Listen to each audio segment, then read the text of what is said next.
place where they can. We have the audience and participants for each other. Initial practices to start with practices. Examples of women sharing what is into sharing, how do you do that? There is no way you can ignore Latinos anymore.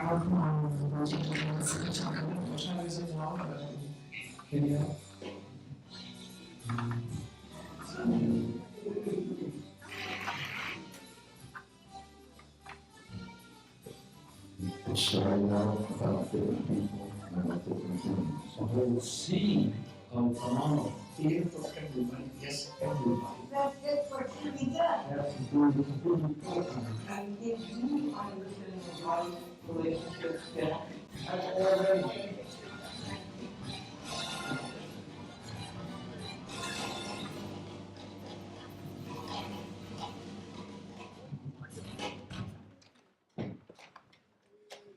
So welcome everybody to the Martin Segal Theater Center here at the Graduate Center CUNY, and thank you for waiting a couple of more minutes. Some people are late, also supporters from the National Black Theater who helped us. But I think we're now going to go and start. My name is Frank Henschker. I'm the director of the Martin Segal Theater Center, and together with Antje Oegel, who is my co-director of programs, Antje who's here, we prepared this, what we think will be an extraordinary evening celebrating the art and cultural life and spiritual forces of Yoruba. It's a fantastic project that was developed by the Royal Court and the Young Vic, and we have with us Elyse Dodgson, who is the mentor of the project. She coordinated all the 5 players. She will tell a little bit more about the project. Just for you to know, she runs a program that is actually legendary in the world for over 25 years. She creates, runs, and develops the International Writers Program of the Royal Court. I think it is without any equals around the globe, and it has done so much for the world of theater, the global world, and for an understanding. So it's a really big honor to have you here. She flew in from London to be with us and also to make sure we do it right. And we did, I hope. So again, thank you for coming. And she will say a very few words, then our director will say some introductory words. The reading will be about 85 to 90 minutes. Then there will be a little panel discussion here. You don't have to stay, but if you want, you come here. Then after the discussion, as a reward, is a little reception in case you stayed here for longer. It is some wine, but I don't think you all can get it. So, but we have water and pretzels, and that's exciting. So now is the moment. If you have a cell phone, take it out, and I'll do the same. And make sure it is off. Sound off. Yeah, is it? Oops. Yeah. Okay. Well then, so again, thank you for coming, especially in this busy time about the holidays. We need great theater, but we also really do need a good and great audience. So it means a lot for us that you come here, and I hope you will see the world a little bit differently whenever it comes to Yoruba and after the evening. Elyse, give us a little. Just a little. This project started in 2007, more or less, because by sheer coincidence, we were working, as Frank says, we work with writers all over the world, and we had a project in Nigeria, we had another one in Cuba, and we had another one in Brazil.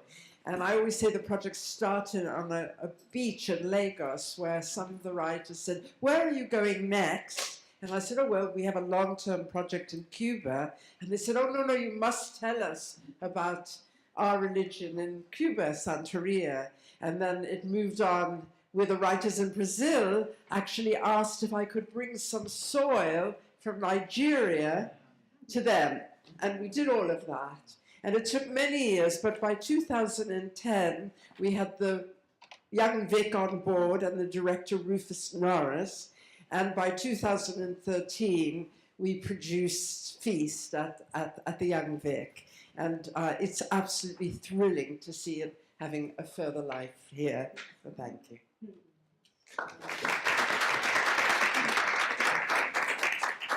Hey everybody, how you guys doing? Great. Good. Thank you so much for being here. We have been working a little bit last night and most of today to present a little taste of this amazing play for you. So what you're going to see is a staged reading of this piece to bring to life a little bit of what the production was in London a couple years ago. There's music and projections and a little bit of dance and some amazing actors, but mostly I just wanted to say thank you for being here and enjoy Feast. Okay, Ori, Ori, Ori, Ori, Ori, the inner head. The entire Yoruba culture comes down to Ori. See, your inner head, who you really are, whether you know it or not. The whole of this universal belief system comes down to this concept, Ori. Your life's work is to know your Ori and live by it. Know you and be you and do you, whatever it is. Just do you.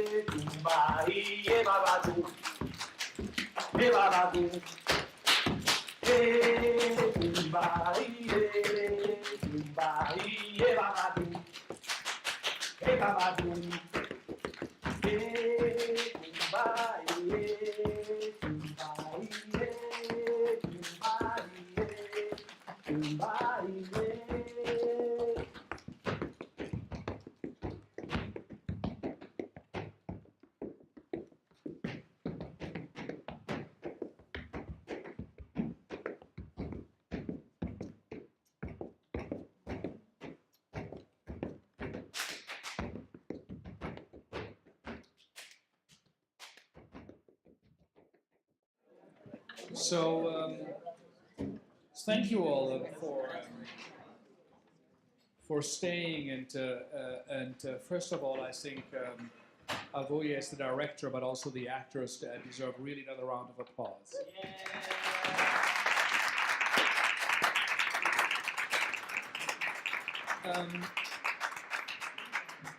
Maybe I ask Elyse first. What comes to your mind when you see the New York one-day rehearsal of a project you worked over for a year in the UK? Just amazing. And to see your responses is really just shows how this story works everywhere. Tell us a little bit more about the original idea. It's such an unusual a project. Tell us a little bit. You mentioned it, but how did it work, and with what countries, what playwrights? How do you coordinate the? Well, we had playwrights originally from the 3 countries that we'd been working on in this project: Nigeria, Cuba, and Brazil. But we decided to bring in the United States, and because there were so many great writers we could work with, and because we know that there's, this is really related. And of course, how could we do that and not bring in the UK as well? And there's a huge Yoruba culture there. So in the end, we knew we would go for 5 writers, but the original project had probably, between 15 and 20 writers from all of those countries coming over to London on 2 occasions. It should have been more, but we couldn't always afford it, and working together in this workshop with Rufus Norris and myself and musicians. We had a Cuban choreographer, and we had Shola Akimbole who did the music, and Michael Henry, so from Britain. And over a period of time, we had to hone it down to the 5 writers. So Brazil was Marcus Barbosa, Cuba was Junior Aguilera, the UK was Bolahan, and the US was Tanya Barfield, which is a shame because she's in LA, so she's not here. And I forgot one. Nigeria was Rotsumi Babatunde. So in the end, those were the 5 writers. And of course, in weaving the stories, the actors and the director all, managed to put that together too. What did you discover in the process of developing the project that surprised you, that you I think almost the same thing that surprised me today, that there are just some forces working in this story that's sort of beyond any of us and that touches all of us. It very specifically touches the journey that was made, and the cultures that have been so deeply affected and have had such an effect on other cultures. But I think anyone who sees this work really respects how much of this story is part of them. I saw that here. Yeah, so thank you. Rufus, by the way, now became the director of the National Theatre in London. So that is also quite. His god, his Orisha, is a Shosi who has one arrow, but always gets a bullseye. So. That is amazing. How was, as the last question, how was the audience reaction in London? How long was the run? Tell us the space where it was done. It was at the Young Vic, beautiful theatre in the main house, and it was the audience was absolutely packed and full and lively and participating. You can imagine, there was lots of opportunity to participate. So it was absolutely joyful, as well as being a very deep and profound and tragic story as well. Thank you. Awoye, we asked you some time ago, but not too long ago, when to put your teeth into this apple of a play. What was your experience? It's been amazing. It's been such a whirlwind. I mean, for me, the thing I was so excited about is, I feel like we're in this moment in history where we get to kind of put pieces together that feel like they spent centuries getting torn apart. So it's really exciting to be able to think about Yoruba culture, West African culture as a large, and where the bonds between Africa and the rest of the world have been maintained, And I mean, it's so the kind of classic example of what this means to put everything together. We're having rehearsal today, and Larry, our amazing musician, Max, who's our amazing tap dancer who studied Afro-Cuban music, but who's from Austria, and then our dancer who's from Cuba. We're rehearsing, and she started doing a dance that is a leg buzz dance.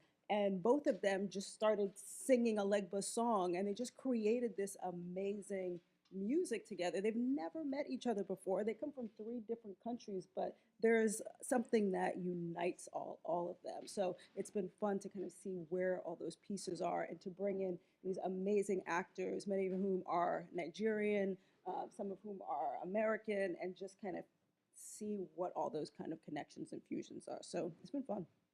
Yeah. And do you have a personal connection also to Yoruba, or how do you know?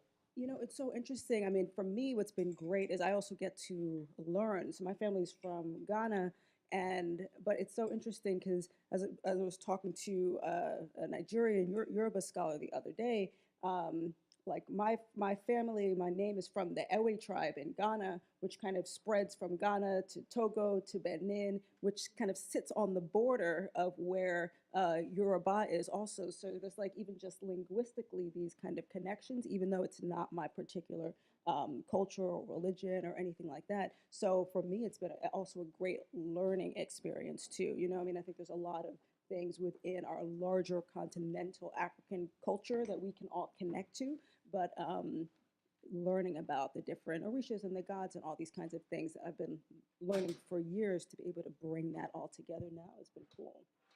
Yeah. So very often what we see in New York is, in quotation marks, the well-made British play. There's a beginning and an end, and people sit around a table and then they talk and things. This is so different in the structure. I mean, in a way, it's a collage, perhaps the great art form coming out of the 20th century. But how do you feel? Does the work will theatrically and the dramaturgy of it, would audiences respond to this here? What is your? I feel like actually people can respond to it almost sometimes even more deeply when things are set up in vignettes than when they're set up in a narrative through line, just because the way that we talk and we think and we remember, the way that we have memory is not linear, you know what I mean? So it's really, I feel like all of these vignettes, it's about us capturing the spirit of each of those vignettes and letting those things live together. But I think that that kind of floaty nature of it, that feeling of, oh, this thing is present, but it's also ancient. Those two things are living with each other at the same time. So I feel like in a way it feels almost more natural than structuring everything linearly. It's like, it's just our being in a way. You know what I mean? Yeah, absolutely. I do. And I do like the archaeology of the project. It really feels like there was some digging over centuries and taking things out, and the temporality that actually perhaps life on life force are not linear. Like this one dies, and this, maybe it is a circle. Maybe things are connected. And there is no history of theater. It sort of was the Greek, and then there was a time nothing, and then the French and the Germans, and then Dada and this, and then project. Playwriting. Maybe there is something that connects us all on a level, and especially, of course, this project. So it really made me think of the ways how that's a temporality of the modernity or of a culture, and this archaeology could be brought on a stage in such a lively manner. And I thought it is quite inspiring to see, and also perhaps a model for projects about many other subjects, about many other cultures, because there could be the case made. This is what, if it works here, it could work for others. And perhaps it is a playwriting of a 21st century to go away from the one author and to collage material and still have a dramaturgy. Sade, thank you. Did you just discover that Western culture isn't the only form No, the of linear high form. art? No. Actually, we do a lot here. No. But what I just mean is that what you articulated beautifully is the drumbeat of indigenous cultures around the world. We have been expressing ourselves from an indigenous point of view that has been powerful and that has created, transcontinental languages and rituals and ways of understanding and being that have sustained this globe. And I think that it's brave and exciting that this piece is brought here, because what we can see is that this, and it's reflective of what's happening in the world right now, right? These kind of the coming down of walls, the coming down of colonial thinking, of linear thinking, ways to rethink our well-being and our holistic care of each other, comes from these non-linear kind of indigenous ritualistic cultures and languages that tip the kind of the mainstream art world on its head and creates possibilities for what can be, which is so exciting, and like now more than ever in this day and age, how exciting to have something where you can recontextualize something as traditional as the derivation of some of the institutions that brought this here with this wonderful folkloric stories that kind of are a quilt of indigenous culture. So what was your reaction to the story, watching it and seeing it? My reaction, that's an interesting question. I will just say this, National Black Theater was founded in 1968, so we kind of tackle a bit of that time period. And what we were committed to when my mother founded the theater was ritualistic theater. She didn't believe in the fourth wall. She didn't believe in art for art's sake, right? So she believed that our purpose for creating art was to create dialogue, to create healing within our communities, and you couldn't do that if you didn't tell your stories from your purview, from your POV. And that if Black folks in particular were going to find any liberation in a country that brought them here enslaved, we had to have a past that did not begin at our enslavement. And so that the natural connection would be to the continent. Now, the continent is huge, right? Why Yoruba? And so what I found to be about this piece in particular that was so interesting, what kept popping up for me, and Awoye, you did an amazing job, was that Yoruba culture was like the Underground Railroad, right? This common language spoken on transcontinental in transcontinental ways that created a common language hidden by Catholicism, by colonialism, by all of these things, but its point of preservation was liberation. And we see that from the 1700s to today in this play. And so for me, that was remarkable to be able to kind of trace through narrative this journey of our liberation by any means necessary. The play did start in the 1700s. You came, I think, Yeah. a couple of minutes late, but so it is That's truly, what I was- Mhm. a quite a remarkable way of storytelling. So would that be a play? Would you think that could be put on? What do you think? Would people come in New York? Did it have to be changed? Well, Who could put this on, or is that something that is better suited for London? no, I mean, so that's the thing. We've been doing Yoruba plays since time immemorial, like since the beginning. If you come to the theater, all of our walls are created with art that tells the folklore of Yoruba. Who's the playwright who's in the blue and brown waters? Terrell. Terrell McCraney. So he's His doing origin story. he's doing Yoruba stories. So can it be done? Yes. Has it been done since for centuries? Now, who's the audience? And how do you turn on an audience, a traditional theater audience, to something that may feel less traditional? I think that's the key. But will it work as theater? Yeah. It worked Mhm. tonight. It's worked for the last 50 years that we've been doing it. It continues to work in modern playwrights. And I'm sure what you found with all the playwrights that you worked with, that it was an incredible experience that really translated to audiences. But finding the audience that can really appreciate not only the cultural references, but the power of what you were describing in nonlinear ways to perform and look at theater. I think that's what we have to figure out completely.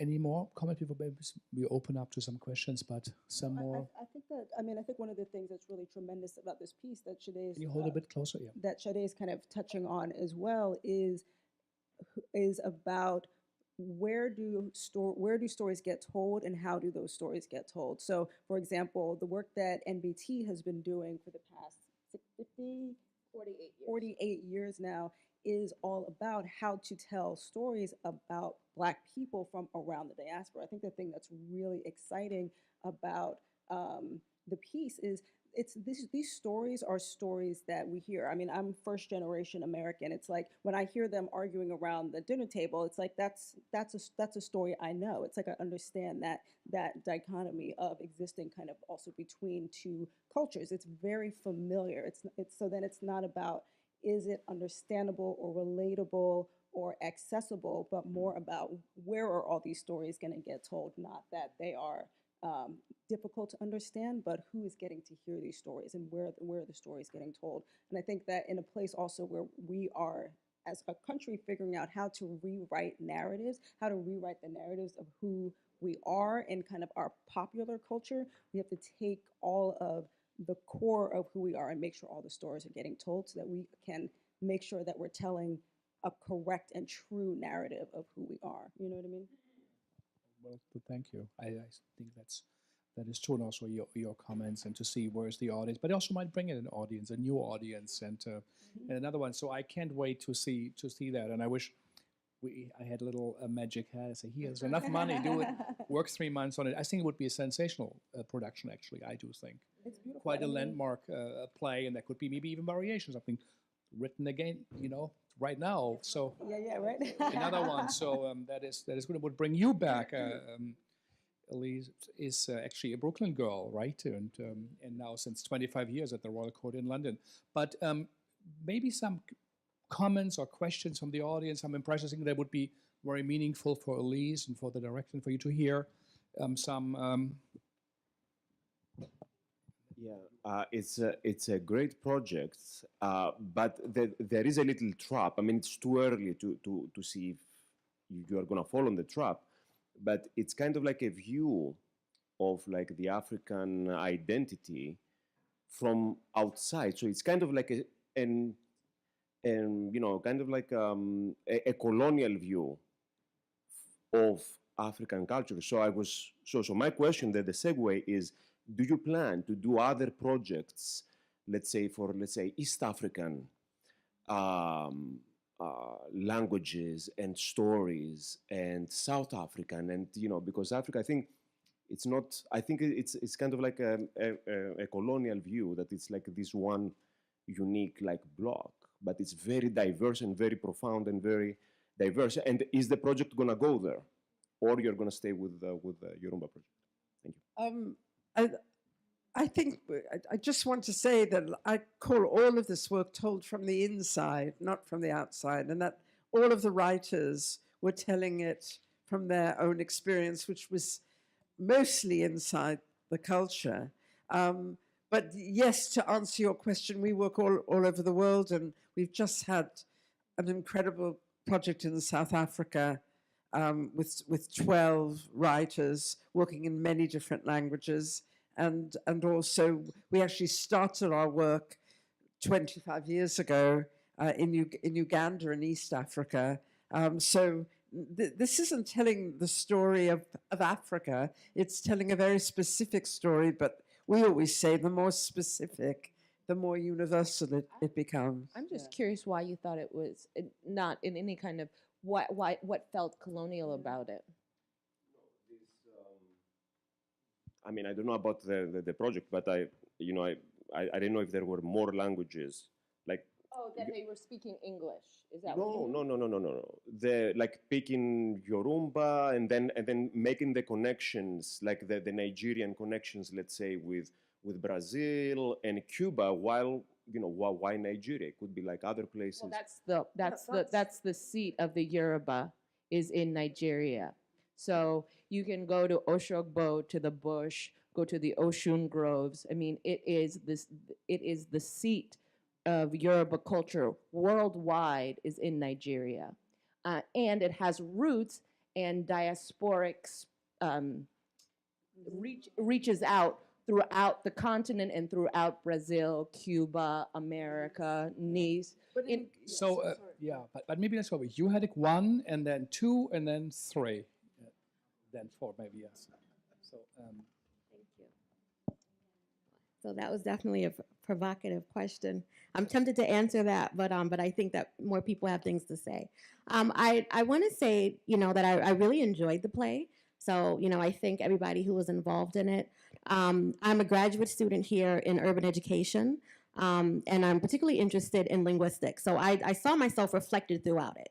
I'm also an initiated priestess in Haitian Voodoo.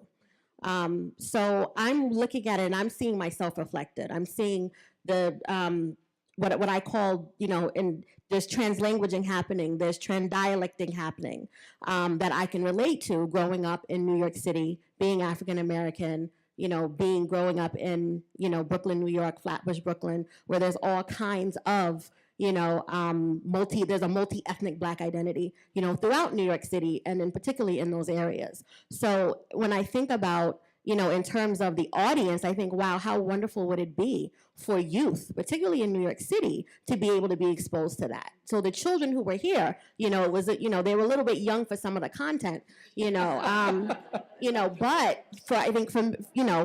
for more mature, audience, for high school, I think that it's crucial to have this kind of work because it's speaking to their experience. It's speaking to that, to that third space, right, that you were talking about, kind of third world, third culture children, right? It's speaking to that identity. So I think it's really important.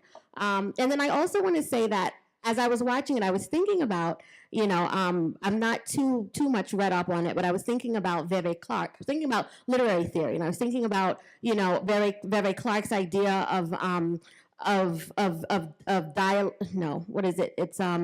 diasporic literacy, right? So it's something that I'm really interested in, this idea that, that you're interpreting that there's certain, certain forms, right? Certain folklore forms, certain, forms of expression that, that it's critical. You have to have this kind of diasporic perspective in order to translate it, in order to understand it. You know, so it could, because it's not rooted in one tradition, but it's something that kind of happens. It's like this creolization, right, that happens with language, with expression, with identity. And so that's what was running through my mind, you know, is this, wow, we really need more of this diasporic literacy. We need more text. We need more, just, you know, more forms of literary expression that reflects that, because so many children, I grew up in the 80s, and, you know, forget about it now. These children who are growing up now, it's even more so. So I think that a play like this is something that more accurately reflects their lived experiences. So I think that, you know, that it'll really take off in other, you know, really throughout, wherever you have Black people, it's going to take off, you know, and then I think other people will be able to connect to it too, but I'm particularly interested in the children. Thank you. Yeah, thank you. What was number 2? Was there? Yes. Thank you. Sereme, wite gunyon husungu bay gunyon le. I'm speaking Garifuna. It's a language that my ethnic group from where I come from speaks still, and we strictly connected with Yoruba, of course, because the African from where we descend came to St. Vincent, the Grenadines, where they mixed with Caribbean and other indigenous people, Arawaks, and we are the results, and still my people still lives in Central America, where we develop and still fighting. Something that is very important, I really appreciate of this play, is the fact that it's not resolved. What I mean by that is that you just pick yourself and identify yourself with that because you're looking everybody very well defined, but because you go deep into the spiritual part and you have to find yourself. And I think that is a very important thing for us to connect and not forget the aspect that really holds us. Sade, that's your name. You mentioned something that really strikes me very much, is that you said that in order to identify yourself, we have to go to all the aspects of the Yoruba tradition, the religion aspect, and I find that in us, and it's important in order to be strong in this actual time in 21st century, we need to connect and to connect with our identity. And that force, also I saw it in the representation of different deities, is that we as a woman, we represent that. And we need to connect with that. Thank you. Hi, I'm of course an academic and an Africanist, and my work is exactly this. I begin in Yoruba land and I go all over, and I spend my summers between Nigeria, Brazil, Cuba, and the South. And I'm writing, my next book is actually on dramaturgy and on literature and the connections in all of these using the Yoruba paradigms. So I'm very interested in finding out if there's a text, you know, written text that I could use, because I already have the paper in my head that I'm going to write. There is a text, yes. Yeah, and yes. where I can get it. And also, I would love to speak to you more, because I work with an Afro-Brazilian theater group in Brazil, Bando de Teatro Oldum. And they're doing in Salvador. In Salvador, they've yeah. been, you know, one of the groups that have been involved in this project. And I was, this is exactly what they would do, and you know, kind of like bringing that stuff, you know, bringing it all together, you know. And I'm working on translations of the Bando's work, so you know, it's this is really bringing all the work full circle, and I congratulate you on this. It's wonderful. Tell us a bit. What did you see in the play when you watched it? Well, definitely the connections. And the way that the deities are expressed all across the, you know, in the different realms. And even the fact that at the very end you brought in Shango. I was like, well, you brought back to Trinidad, and, you know, I immediately thought of the Trinidadian Baptists, you know, and then of course the white priest who's initiated. There's a whole new layer of phenomena that's coming out in the African world. And so it's like, and of course, Asese, you know, Yemoja, the songs and everything, those songs are very pan-African, pan-diasporic. They're songs that are very particular, but those songs in particular that you use, you find them everywhere. Everywhere you go and you travel, those are the like the essential songs. Yeah. You know, so there's so much, everything is there. And the characteristics of the deities, it's all there, you know? I have to say, I love the white babalao because one, you know, you see more and more of it, and it's always when you walk into a room, like. But then when you think about it too, like, so my head is Yemaya, and one of the places that I was raised was in the Oshun Groves in Oshogbo, and if you've ever been, it's a UNESCO sacred site, and it's all carved with new sacred artwork, and the mother of the grove is a German woman, Susan Wenger, who passed away a few years ago, but she was a Oshun priestess, and the artwork that has come out of Nigeria for the last however long, she was really the foremother of protecting and making sure that that work got into the world and preserved. And so I loved that, even that bridge. Too.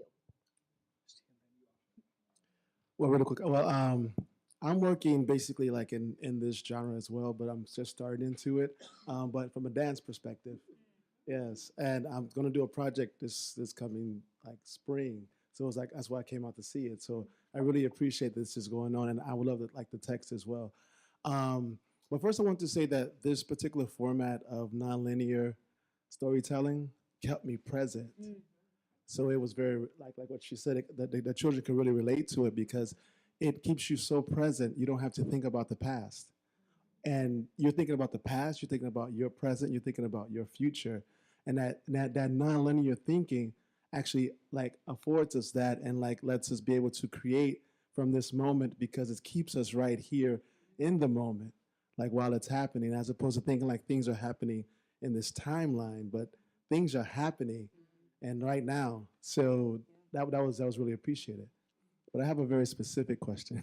It deals with the like toward the end, the last text when the white Babalao came, right?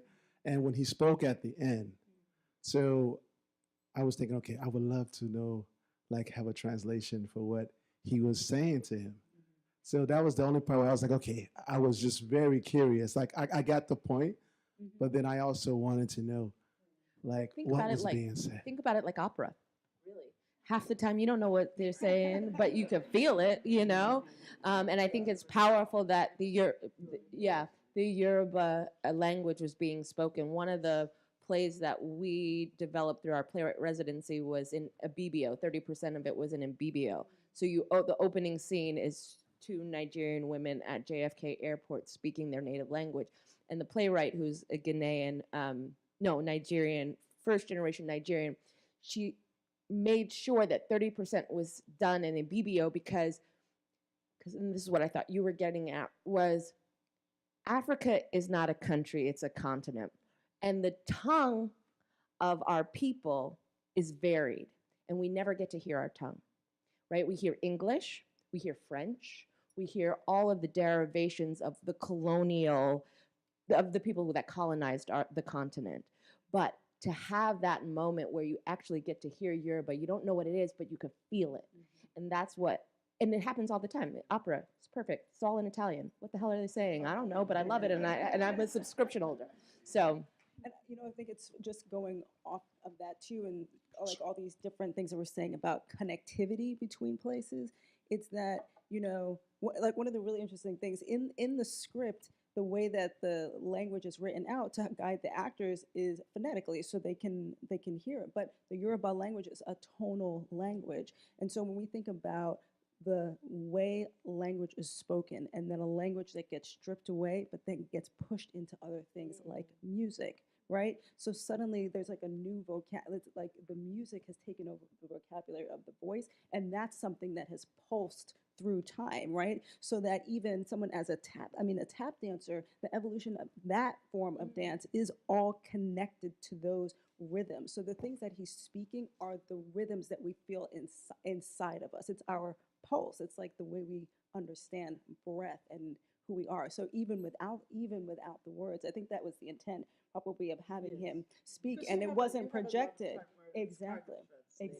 And the sense that this person, there's a truth to him that is connecting to the truth of the Father. You know what I mean? Yeah. I should just add that, of course, the play was written partly in the Spanish and Brazilian Portuguese, and that bit was translated. But so there were many languages involved in the play. Yeah, I was just going to echo what they both talked about in terms of, for me, the flashpoint was the white babalao. I was in Cuba yesterday, and I went to a Rumba ceremony, and half of the dancers were white. And I walked in, and I was really shocked, but it was momentary because it was so, everything just gelled. It was like I saw that for a minute. And afterwards, I did ask one of the performers. I said, "Oh, how did you come to do it?" And he said, "Oh, a British guy too." And he said, "Oh, I just took 1,000,001 classes. That's all, you know." But it was with so much ease and just a communication between, you know, all of it. And it was really impressive for me. And I really actually liked that about the ceremony, that they were really, that the language of the dances and the culture and was sort of transcended all of that, right? Which you don't see here as much, which is, I think was beautiful for me. And seeing it there, just sort of, again, with the white guy, just sort of brought it alive. And not to say that sometimes that is problematic, right? Like it's not, and what was great about that scene was everybody had a different reaction, you know? And ultimately the blessing was recognized by the elder, and that's what really mattered. But that dynamic can be troublesome. It's not all gravy. I just wanted to add that many of the people I've talked to over the years, one of the things they talk about is how Africa is colonizing everybody, and how, in fact, the powers are being inverted through the spiritual paradigm. And within the spiritual paradigm, everyone comes to the sources of knowledge who are usually Black folks, and they're bowing down to these sources of knowledge because they recognize that this transcendent sphere, this kind of this other knowledge is something that they need. Like the man who needed the instruction from Yemenja to go get his biofuel wealth, you know, that they're understanding that there's something else that they're gaining. And so they're willing to forget, or you know, they transcend their ethnicities and their colors in order to kind of bow to what Africa has given the world.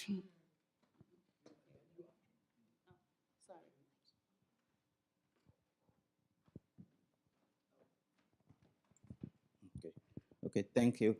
Actually, I'm a Yoruba person, so I grew up in Nigeria. So I really enjoy the play. So I like the culture and the tradition that it portrays, and then the links between the Orishas, the Yemoja, the Oshun. And I think one thing that, that was missing, like we didn't see, Ogun, which is a very important Orisha in Yoruba land, as one of the, characters there. And also towards the end, I think instead of Babalawo, you know, revealing something, or, it should have been Orunmila.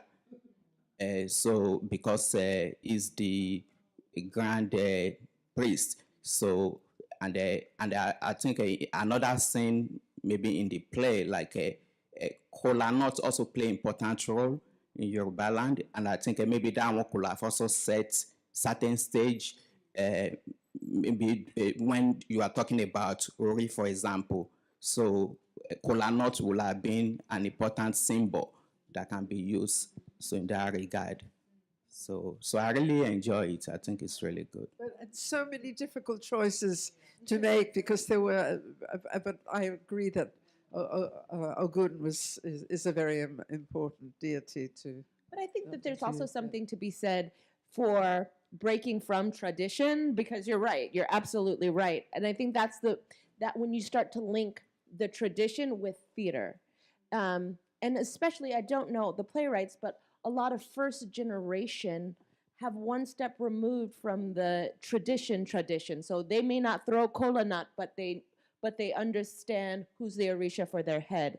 And I think it's important to start telling also first generation stories of how their culture got translated through that third experience. So you're absolutely correct about the symbols and the way the tradition is traditionally practiced.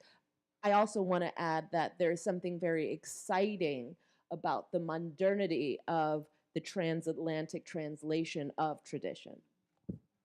And of course, to focus on the women. I mean, that was a decision that all the writers made, that they would choose the three strongest female deities. I was excited to see the children here.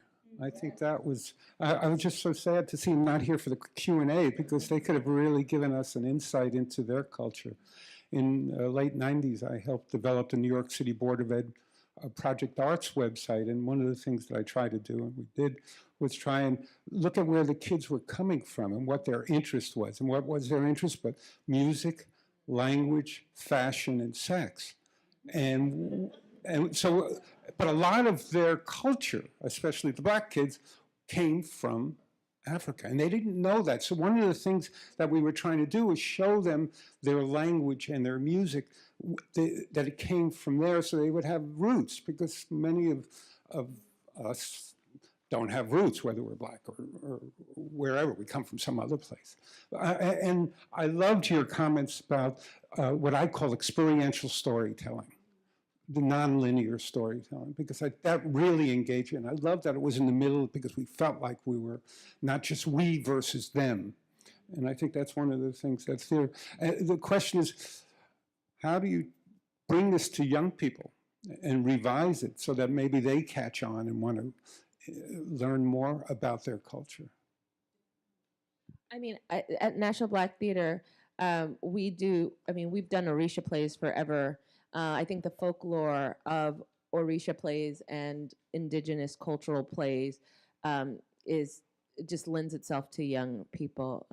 But our founder, my mother, Dr. Barbara Ann Tier, the point of putting on these kinds of productions were our first ensemble, like our opening company, were all teenagers. I mean, now they run the show and they're elders, but it started out to give youth an identity in this country that gave them roots past their enslavement. I would like, maybe Frank, if I last can one. just add really quickly too. I think that, I think the really interesting thing about a piece like this is because it's something that we don't see very often. I think we're tempted to frame it as something outside of ourselves when it's not, when it's something that's very integral to who we are on every level. So in terms of, I think bringing young people in, bringing all audiences in, it's about just making the connection of who we are fundamentally as people, rather than, I always say this about Shakespeare. People say, oh, they feel like it's something outside of themselves. It's not outside of you. It's talking about something very essential to human nature. And I feel like that's the thing that this play captures too. It's like, what is what's the way that we're all connected? Not that we have to reach outside of ourselves to access something. How does it affect us at our core? I would like to, but one of our actors, how did it, maybe come a bit closer here, and Yu Chen can give you a mic, but how did it feel to be asked to be in the play? What did you expect, and what came out of it? And so what was your experience? Actually, I'm going to try not to cry. So, it was very emotional for me and surprising, because I have been in Washington State actually doing a teaching artist residency out there, and I have a 2-month gap, so I came to New York. And then I think the day after I landed, I got an email from Awoye, like, would you like to be in this reading? I got your contact from Chinyere Anyanwu, who is a really phenomenal casting director who really does a great job of staying in touch with actors of African descent, usually first generation African American. And it's been emotional for me because, first of all, I'm sitting in this room, and I think for the first time in my life, I'm realizing that, well, I'm Yoruba, and I'm first generation Nigerian American. And growing up, I grew up in New York City, and I would meet people who were first generation Caribbean American, first generation Puerto Rican American, first generation Dominican American. And I always felt some sort of tie to them, but I never knew exactly what it was. And now I'm 30, I'm gonna turn 31 on Wednesday. And just being back in New York, and specifically being in this room, I'm seeing people who are from St. Vincent, and I see the Yoruba in them, Haiti, and I see the Yoruba in them, and Trinidad, and I see the Yoruba in them, and it's like, whoa, Yoruba is, most people, there's a lot of people who are Yoruba, you know, it's not just Nigeria anymore. So now I feel like, okay, I've got these cousins across the world, and that's why all these years they've been somewhat speaking to me spiritually. It's also emotional for me because when I finished reading the script, I was reminded of a romantic relationship that I was in. It was my first relationship, and it was with a man who was Igbo American, and he was a little bit older than me, and he practiced capoeira. And so he would tell me these things about Ifa, and I didn't know anything about Ifa. My parents raised me Christian. My father was Muslim. There are a lot of Muslims in Nigeria, and usually people who go down that path choose to, well, I can't even say it's a choice because of the type of schools they go to. They're not encouraged to embrace Ifa. They basically have to cut it off. And they still are Nigerian and they're proud, but the religious aspect is cut off. So being in that relationship, it made me open my eyes and sort of reconnect with Yoruba heritage. And so this play reminded me of that reconnection and how important it is for me to hold on to that. Especially now that I'm coming into a time in my life where I'm thinking about family and what am I going to pass down to my children? Are they going to be watered down? Or because I know I'm already watered down and I don't want them to water down anymore. So it's been very crucial for me, not just as an artist, but personally, to be a part of this reading. And I really do hope that it becomes a production here in the U.S. Mm-hmm. Thank you so much. Thank you. Well, I think that was a wonderful, I think, a moment to keep in the room, you know, and think about it and approach it. But I think I would like to thank you all for coming. Also, you know, thank you so much for Sade for joining us again. Awoye, this is remarkable, and Elyse to have the vision with the writers to create something. It's an experiment.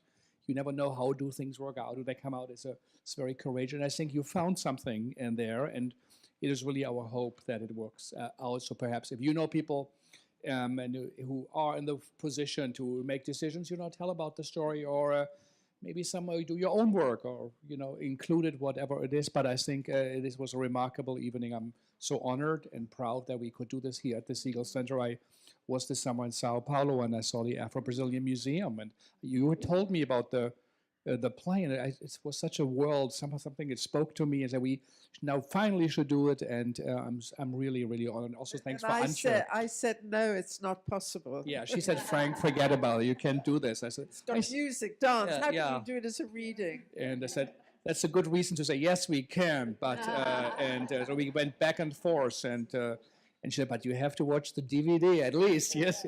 But I also want to thank Antje for helping us to make that happen, and to everybody. So thank you, and join us for a little reception. Thank you.